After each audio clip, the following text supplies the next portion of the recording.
Έχουμε μαζί μας στην εκπομπή για να συζητήσουμε για ένα θέμα που εσείς ανακαλύψατε και να μας εξηγήσετε τι συμβαίνει λοιπόν με τις καμπύλες ανάπτυξης των παιδιών που υπάρχουν στα βιβλιάρια υγείας. Οι μητέρες το γνωρίζουν καλά γιατί είναι ένα θέμα που αγχώνει τους γονείς. Φαίνεται εκεί κατά πόσο το παιδί αναπτύσσεται και μεγαλώνει σωστά και βάζει βάρος και ύψος. Υπάρχει λοιπόν παραπλάνηση πίσω από αυτές τις καμπύλες στα βιβλιάρια υγείας? Ναι, δυστυχώς υπάρχει. Διότι οι καμπύλες αυτές έγιναν το 2001 σε ένα μη αντιπροσωπευτικό πληθυσμό της Αθήνας, από παιδιά λέει της Αθήνας, που δεν ήταν αντιπροσωπευτικό δείγμα. Και το σπουδαιότερο ήταν ότι το 2001 ήταν η επιδημία της παχυσαρκίας, ήταν στο ύψος της και έτσι οι καμπύλες έχουν μετακινηθεί προς τα πάνω. Και ένα παιδί που βρίσκεται για παράδειγμα στην 50η εκατοστιαία θέση και νομίζει η μητέρα και ο παιδίατρος ότι είναι φυσιολογικό, αυτό μπορεί να είναι υπέρβαρο και παχύσαρκο. Μπορεί να είναι υπέρβαρο ή παχύσαρκο. Επομένως, και αντιθέτως βρίσκονται πολλά παιδιά που έχουν ανεπαρκή ανάπτυξη στις κατώτερες εκατοστιαίες θέσεις. Επομένως, αυτό είναι παραπλανητικό και το έχουμε αποδείξει. Υπάρχει κάποιο συμφέρον πίσω από όλο αυτό? Κρύβονται και φαρμακευτικές εταιρείες και γαλακτοβιομηχανίες πίσω από αυτό? Ναι, βεβαίως και υπάρχει συμφέρον, γιατί αυτές οι καμπύλες το 2003 κυκλοφόρησαν από μια φαρμακευτική εταιρεία που παράγει την οξυδική ορμόνη. Και φυσικά και οι εταιρείες που παράγουν τα βρεφικά γάλατα έχουν συμφέρον, γιατί όταν ένα παιδί θυλάζει και δεν αναπτύσσεται όπως θα αναπτύσσεται με το ξένο γάλα, είναι δηλαδή στις κατώτερες εκατοστιαίες θέσεις, τότε οι παιδίατροι λένε να πάρει ξένο γάλα. Δεν το πρώτο πράγμα που λένε λοιπόν οι παιδίατροι στην Ελλάδα είναι να πάρει ξένο γάλα, έτσι, και δεν βάζει το βάρος. Αυτό είναι η πιο εύκολη λύση, αλλά δυστυχώς είναι η χειρότερη λύση. Γιατί το μητρικό γάλα δεν έχει καμιά σχέση με το αγελαδινό γάλα.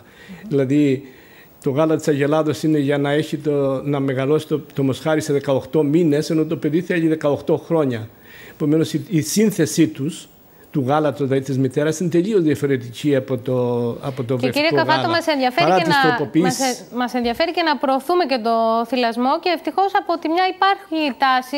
Οι Ελληνίδες μητέρες σήμερα αρχίζουν σιγά σιγά να θυλάζουν, έτσι, και επιμένουν, και να συνδεθούμε με τη Χρυσούπολη Καβάλας, και θα συνεχίσουμε και τη συζήτησή μας. Εκεί μας περιμένει ο κύριος Βαγγέλης Αργυρίου, είναι παιδίατρος, αλλά είναι και ο πρώτος πιστοποιημένος Έλληνας άνδρας, πιστοποιημένος σύμβουλος θυλασμού. Για πρώτη φορά στην Ελλάδα ο πρώτος άνδρας πιστοποιημένος σύμβουλος θυλασμού.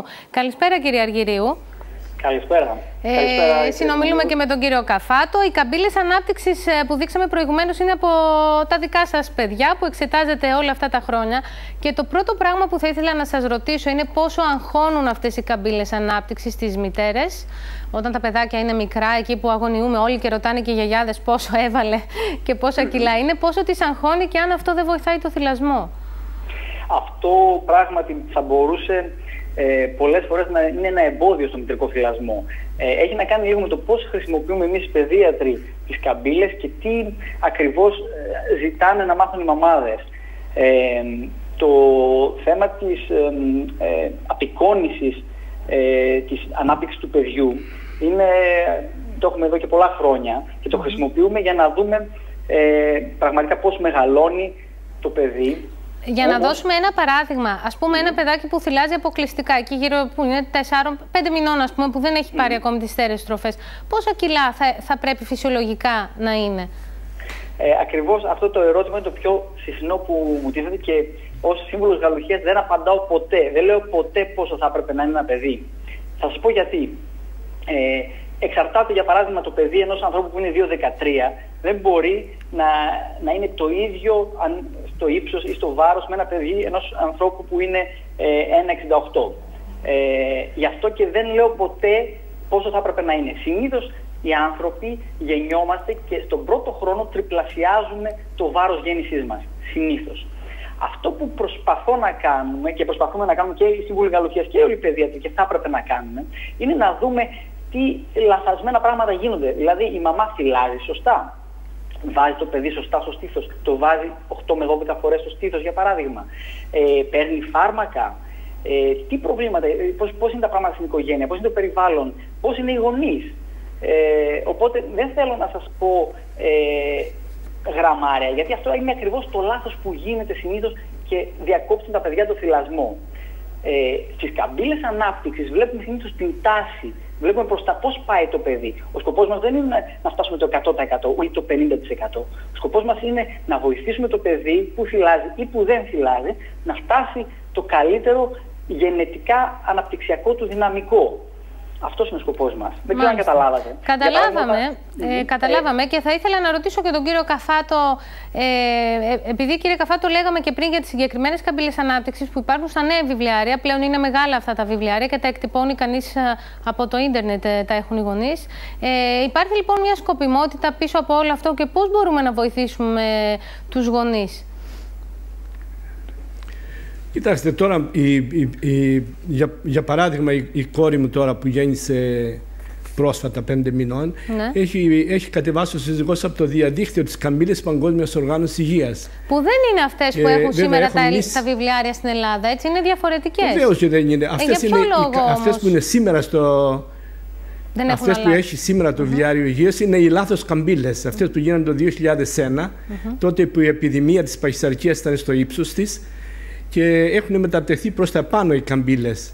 Για να δώσουμε ένα παράδειγμα, μας είπατε ότι σύμφωνα με τον Παγκόσμιο Οργανισμό Υγείας για το εγγονάκι σας, ας πούμε, για ένα παιδάκι 5 μηνών, έτσι, με βάση λοιπόν τον Παγκόσμιο Οργανισμό Υγείας, ένα παιδάκι 5 μηνών μπορεί να είναι από πόσα έως πόσα κιλά και αντίστοιχα στα βιβλιάρια που υπάρχουν σήμερα στην Ελλάδα, τι βαθμούς δείχνει εκεί για να καταλάβουμε και τη διαφορά?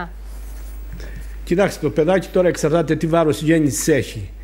Όπως είπε και ο συνάδελφος, δεν μπορούμε να σας πούμε ακριβώς πόσο βάρος πρέπει να παίρνει, αλλά εφόσον το μετράει κατά διαστήματα το παιδί στο πρώτο έτος και βλέπει ότι αναπτύσσεται κανονικά και είναι στο ίδια εκατοστιαία θέση και δεν μεταπηδά, δηλαδή σε χαμηλότερη ή πολύ ψηλότερη, αυτό είναι το ιδανικό. Να είναι, για παράδειγμα, μεταξύ 25 και 50 εκατοστιαία θέση και να συνεχίζει να αναπτύσσεται σε αυτή τη θέση. Αλλά φυσικά πρέπει να χρησιμοποιεί τις σωστές καμπύλες.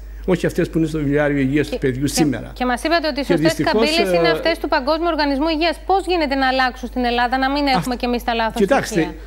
Κοιτάξτε, υπάρχουν ελληνικές καμπύλες, αυτές που έγιναν από το Ινστιτούτο Υγείας του Παιδιού το 1981, τότε δηλαδή πριν αρχίσει ακόμα η επιδημία της παχυσαρκίας. Και αυτές τις πήραμε στο Πανεπιστήμιο Κρήτης, τις τροποποιήσαμε, τις βελτιώσαμε και είναι διαθέσιμες στο Υπουργείο Υγείας. Αλλά δεν ενδιαφέρεται δυστυχώς το Υπουργείο Υγείας. Και η επιδημία παχυσαρκίας που έχουμε σήμερα στη χώρα μας δεν δείχνει ενδιαφέρον το Υπουργείο Υγείας να την αντιμετωπίσει. Και με το βιβλιάριο υγείας που προωθεί κάνει ακριβώς το αντίθετο. Δηλαδή βοηθά να επιδεινώνεται η κατάσταση, όχι να βελτιώνεται. Και κύριε Καφάτο, για όποιο γονιό ενδιαφέρεται, πάνω σε αυτό που μας λέτε, για όποιο γονιό ενδιαφέρεται, πού μπορεί να βρει τις σωστές καμπύλες ανάπτυξης? Δηλαδή, μας είπατε ότι να μπει μέσα στο ίντερνετ και να τις κατεβάσει είτε από το Παγκόσμιο Οργανισμό Υγείας είτε από το Πανεπιστήμιο Κρήτης που έχετε κάνει την έρευνά σας. Ναι, αλλά έχουμε και στο Πανεπιστήμιο Κρήτης, ναι, έχουμε και τις ελληνικές καμπύλες στο Πανεπιστήμιο Κρήτης και έχουν δημοσιευθεί. Είναι δηλαδή στοιχεία με αξιόπιστα, που μπορεί να βαστεί ο κάθε παιδίατρος. Ορισμένες κλινικές στη Θεσσαλονίκη έχουν ήδη πάρει τις καμπύλες της δικές μας και τις χρησιμοποιούν. Μάλιστα. Και ένα τελευταίο μήνυμα, κύριε Αργυρίου, για το θυλασμό να μας δώσετε, γιατί ακούσαμε ότι τα γάλατα βρεφικής ηλικίας θα μπαίνουν και στα σούπερ μάρκετ με τη νέα χρονιά. Κοιτάξτε, ιδεολογικά σαν καταναλωτής δεν θα έλεγα ότι είμαι αντίθετος στο γεγονός ότι τα γάλατα μπήκαν στο σούπερ μάρκετ. Έχει να κάνει περίπου, φανταστείτε, ας πούμε, στο εξωτερικό τα τσιγάρα τα πουλάνε στα σούπερ μάρκετ και όχι μόνο σε περίπτερα. Δεν είμαι αρνητικός σε αυτό. Αλλά εμείς οι σύμβουλοι γαλουχίας και οι παιδίατροι που είναι υποστηρικτικοί στο θυλασμό βλέπουμε το ξένο γάλα περίπου όπως το τσιγάρο. Πιστεύουμε ότι η πλειοψηφία των γυναικών μπορούν να θυλάσουν και όσο πιο προσβάσιμο είναι το ξένο γάλα, θεωρητικά θα μπορούσε να είναι ένα εμπόδιο στο μητρικό θυλασμό. Εμείς παρόλα αυτά πιστεύουμε ότι το επιχείρημά μας είναι ότι το μητρικό γάλα είναι μια ζωντανή τροφή, δεν μπορεί να συγκριθεί με τίποτα με το αγελαδινό γάλα. Το αγελαδινό γάλα δεν είναι καν υποκατάστατο του μητρικού γάλατος, απλά είναι μια λύση ανάγκης. Οπότε πιστεύω ότι η Ελληνίδα σήμερα είναι αρκετά ενημερωμένη, θέλει να θυλάσει, έχει να κάνει με εμάς πόσο φιλικοί είμαστε εμείς στο θυλασμό και πόσο εμείς πραγματικά θέλουμε να βοηθήσουμε την κατάσταση. Μάλιστα. Να σας ευχαριστήσουμε πολύ λοιπόν και ελπίζω να στείλαμε και τα κατάλληλα μηνύματα. Ευχαριστούμε πολύ, κύριε Αργυρίου. Ευχαριστώ και εγώ, κύριε Επιμενίδου. Και εσάς, κύριε Καφάτο. Και να συνδεθούμε τώρα με τον μεγάλο τηλεμαραθώνιο αγάπης της UNICEF.